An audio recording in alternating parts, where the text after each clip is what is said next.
You know, Revelation is one of the, surprisingly, I think for most people, it's one of the most beautiful and hope-filled books in all the Scripture. If I had to summarize Revelation in one word, it would be hope. It was written to a group of people that were suffering, and uniquely, this vision that John had, who was on this island of Patmos, his vision of hope wasn't that your suffering was going to end.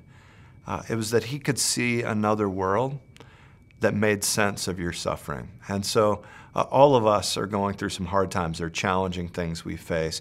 This is uniquely one of those books when it's read well and understood. And one of the things that I think we've been able to do in The Voice is to translate the beauty and the imagery and give some context through some of the sidebars and other things that really help make sense of the story.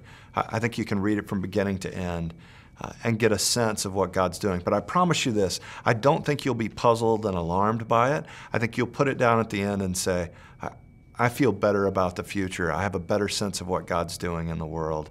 And you, like those in Rome that it was originally intended for, will find a new sense of hope that's really, truly only found in the person of Christ. In Revelation, it's the Lamb. And again, this is where Revelation ties in the story all the way through, all the way back to Genesis with Abraham and Isaac searching for a lamb, the lamb that came in Exodus as God's people had been in slavery for far too long, waiting and waiting and waiting. And God shows up and says, sacrifice the lamb. We're still the people waiting and looking for the lamb.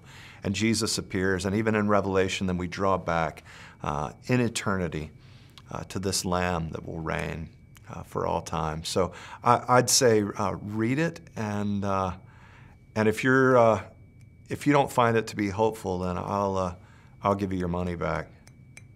My address is 2115 Taft, Houston, Texas 77006.